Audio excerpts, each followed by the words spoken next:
In this video, I'm going to clear up some misconceptions. This is once again one of those videos born from having to answer the same question and respond to the same kind of comment over and over again. Obviously, I didn't explain things clearly enough, so I hope to clear up those misconceptions and facilitate more productive dialogue with this video. Let's tackle the differences between patriarchy and traditionalism. I've had numerous comments from people saying that patriarchy is gynocentric because women are protected. Protecting women is just part of nature. Females are more valuable than males for reproduction, and they are a physical liability in a war, so it makes all the sense in the world to keep them away from harm and protect them. The only way to solve this problem of female protection and male disposability would be to use science to make humans asexually reproducing. However, this isn't gynocentrism. Men don't want women on the battlefield as they'd be nothing more than a liability. Women are weaker than men, period. 96% of women can't meet the minimum male military standard. And these are trained women in the military.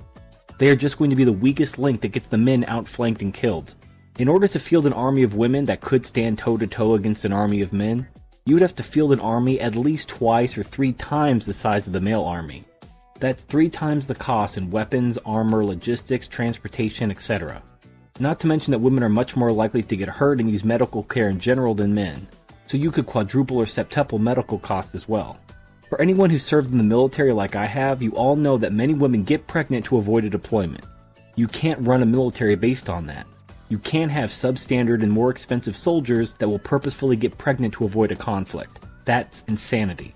I don't want women in the military aside from background logistical duties, and maybe things like drone pilot or truck driver that don't rely on their physicality. However, does that mean I'm being gynocentric? Am I protecting females and endorsing male disposability? Perhaps from a certain point of view, but it's the lesser of two evils. I'd rather have a lean, mean military staffed with men than a bloated, expensive, and inefficient military staffed with women. War is measured not just in blood, but also treasure, and women are too expensive in both areas to let them pretend to be Lara Croft and get good men killed. Now, if you're a woman that's in the 4% that can meet the male standard, and you would never purposefully get pregnant to avoid a deployment, I'm not talking about you. Congratulations on being in the wall. I've included a link in the video description just for you to acknowledge your accomplishments. Now let's define our terms. I'm going to be using the Oxford English Dictionary. Before I do, I want to address the so-called dictionary definition fallacy. While it's true that dictionaries change over time to reflect changes in language, dictionaries represent majority opinions about what words mean at a given time. For example, gay used to mean happy, and now it means homosexual. This doesn't mean that people can invent their own definitions for words and declare that the dictionary definition is wrong and anyone citing it is committing a logical fallacy. For example, what is the definition of rape? If you said forceful intercourse without consent, you'd be correct. This is known as the actual definition. Now in 100 years, maybe the definition will change, but right now, that's what the majority of people speaking English agree the word means, and thus the dictionary reflects this. When these feminists and SJWs try to redefine rape as anything they don't like, from farting to the male gaze, and then accuse people who correct them of a dictionary definition fallacy, they're just demonstrating how completely and utterly mentally retarded they are. They should be forced to wear a onesie like a baby when they talk so that everyone can recognize how fucking stupid they are, and how everything they say isn't worth consideration for rational adults. Anyway, back to defining terms, here we go. Gynocentric. Centered on or concerned exclusively with women, taking a female or specifically a feminist point of view. Patriarchy, a system of society or government in which men hold the power and women are largely excluded from it. Traditionalism, the upholding or maintenance of tradition, especially so as to resist change. Now, in the case of traditionalism, the definition is rather vague. When MGTOW talk about traditionalism, it's referring to traditional gender roles, particularly within the context of marriage and family. Traditionalists advocate for women to stay at home and raise the children, while the men work and pay for everything. In my video regarding the traditionalism cycle, I refer to 2 stages of traditionalism, patriarchal traditionalism and gynocentric traditionalism. To clear up any confusion, let me elaborate on the distinctions. Patriarchy in a general sense is about male power and authority, whereas traditionalism, especially within the context of marriage, is about male responsibility. Now, as Uncle Ben would say, with great power comes great responsibility. So doesn't it make sense that patriarchy and traditionalism go hand in hand? To a point, yes. Within the context of relationships with women, especially marriage and family, patriarchy and traditionalism do go hand in hand for the most part. However, in the 21st century, women can and should work and contribute economically to the family. Additionally, even single men benefit within a patriarchal society more than a gynocentric one. Even if you're MGTOW for life and never plan on getting married, regardless of whether the laws are ever changed, you can enjoy the power and authority that comes from being a man living in a patriarchal society without any of the associated responsibilities. It's the best of both worlds. If you do have aspirations to have a family, but came to MGTOW primarily because the laws are so biased against men that marriage is suicidal, then a return to a patriarchal system is just what the doctor ordered. Now, as I detailed in my previous video, a patriarchy doesn't mean a utopia for men. There will still be the haves and the have-nots. However, in the realm of relationships and families, men will have the power and the authority, and life is much better for the average man compared to the misandric bullshit men are dealing with now. So that explains patriarchal traditionalism. Now what about gynocentric traditionalism? Gynocentric traditionalism occurs when egalitarian bullshit begins to seep into the society, wherein women are made equal to men within the context of marriage and family. As I explained in my video A Case for Patriarchy, men contribute far more to the marriage and relationship than women, so treating both parties equally actually discriminates against men and ignores their disproportionate contribution. Let's change the context from a marriage to a business, and I think you'll be able to understand better what I'm talking about. In every business, there is the business owner or boss. The boss is responsible for the entire business. He may hire managers and delegate some of his authority to them. However, at the end of the day, the managers answer to him because he's still the boss. The managers understand and accept this, as do the employees. The managers and employees don't consider themselves equal to the business owner. They understand that this is his business and they work for him. So why would the employees, including managers, tolerate this inequality? They do it because the business provides them with jobs and income they wouldn't otherwise have. They benefit financially from the business owner, and they're free to leave if they want to. The fact that they choose to stay proves that they accept this arrangement as one of mutual benefit. The boss has the power and the authority, but all parties benefit. This is an equitable system for all parties, despite the employees and the boss being unequal in terms of power and authority. Now let's throw a monkey wrench into this system. Let's say you start a business in France. According to French labor laws, you can't fire bad employees after a short evaluation window. I'll include a few articles in the description if you didn't know about this, but in France, companies that have 50 or more employees can't fire bad employees. From a business perspective, this is fucking stupid, and the unemployment and rioting in France is a direct result of these stupid policies, and yet France has yet to reform these laws because stupid people vote. However, the moral underpinning of these labor laws was obviously based on egalitarianism. The boss had too much power, you see. He could fire you, and that's not fair. The employee should be equal to the boss, and hence you have laws that handcuff the business owners and prevent them from firing bad employees. By trying to make the unequal parties equal, vast inequality was created, and in this case, businesses went bankrupt or broke apart into smaller units in order to get around the law. Unemployment skyrocketed and led to riots over the last 10 years, particularly among immigrants that couldn't find.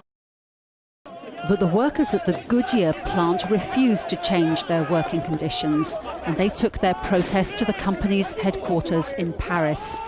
For them, France's whole labour and social welfare system is at stake, threatened, they say, by the greed of the bosses. They're making money, they're making billions. It's not like we need to make an effort to save the factory. They are earning huge sums of money and they want even more off the backs of the workers. The Goodyear factory is now set to close, with the company and the unions blaming each other.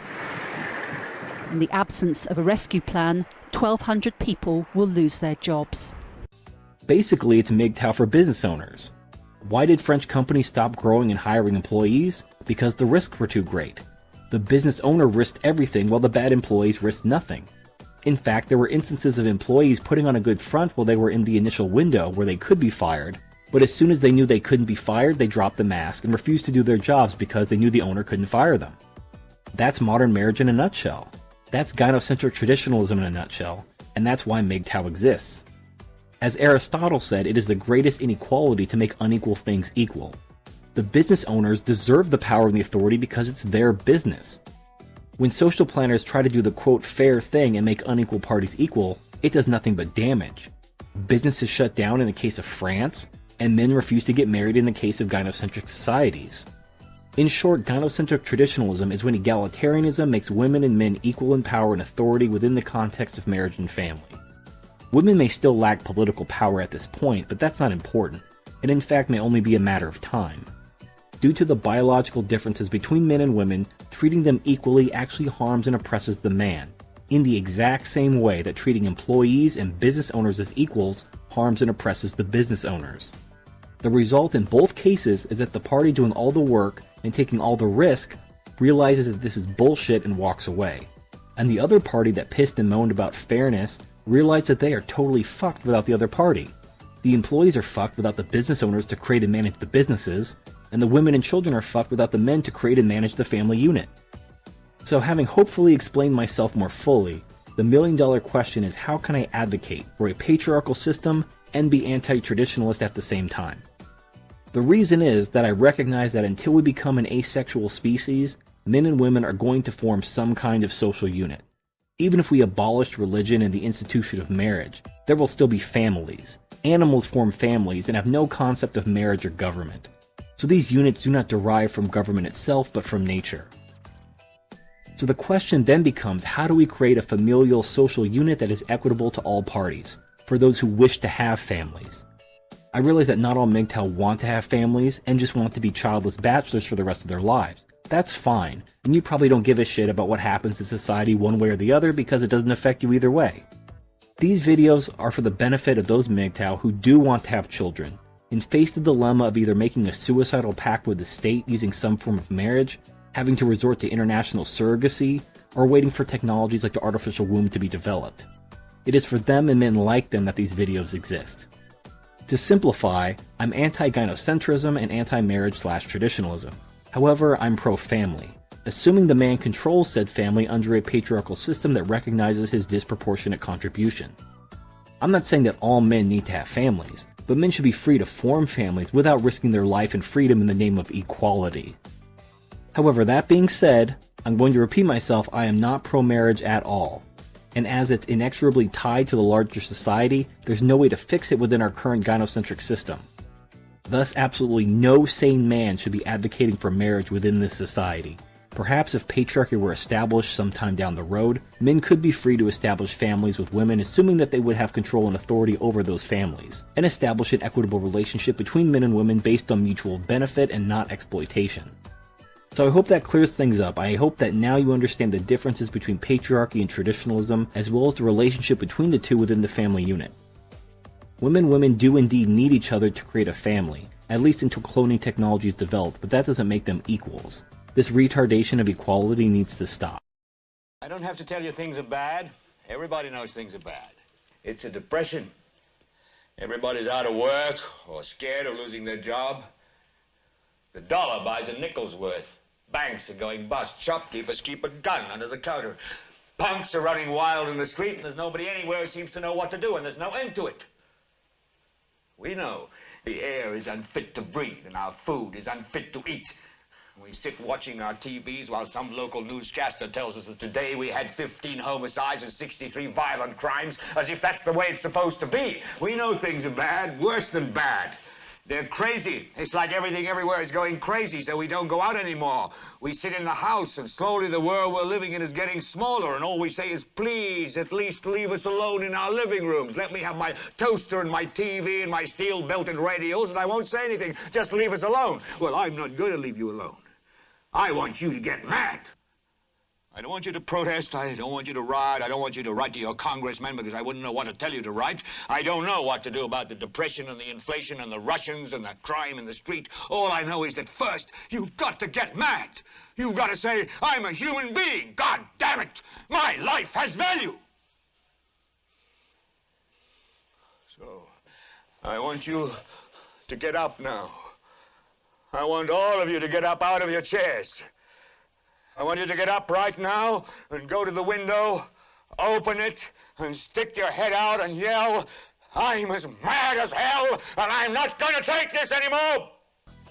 Now in closing, I'd like to respond to accusations of myself being a purple pill tradcon because I'm not just patiently waiting for reproductive technology to be developed or trying to redefine masculinity in contradiction to biological realities.